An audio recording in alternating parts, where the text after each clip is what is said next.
We can't be naive. We must understand that our communication is comprised of verbal and nonverbal tells that include meaningful parallels.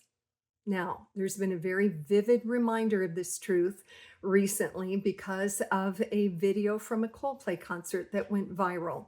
I'm not going to get into the salacious details of it all, but it is a vivid reminder that our communication is comprised of both verbal and nonverbal signals all the time. At that concert, there was a big jumbo cam and it captured some footage of a couple, a middle-aged couple that was caressing and hugging one another during the concert. Chris Martin, the lead singer of Coldplay, looked up and said, "Oh, what a lovely, lovely couple."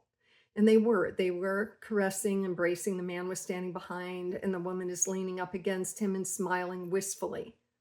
Then they look and capture themselves. They see themselves on camera. And their tells continue. Now they break from an intimate embrace, and the woman puts her hands over her face, rolls her body away from the camera, tucking in her shoulders. The man ducks out of the view of the camera entirely. Additional tells. Chris Martin, that lead singer, goes on to say, "Wow, these people are either having an affair or they're very shy." He's doing the best he can, like everybody else in the audience, trying to interpret their actions because no words could be heard. Okay.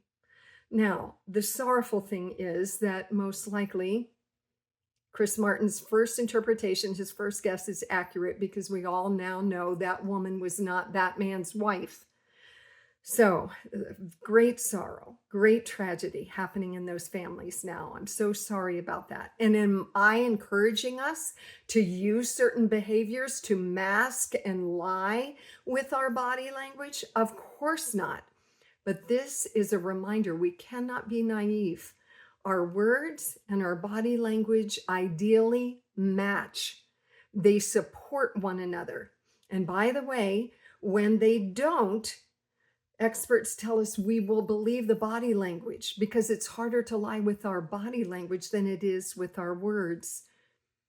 We only accurately diagnose somebody else's nonverbal cues about 50% of the time. The average person doesn't know how to do it, but we're constantly reading one another and trying to make sense of verbal and nonverbals when we're trying to understand other people.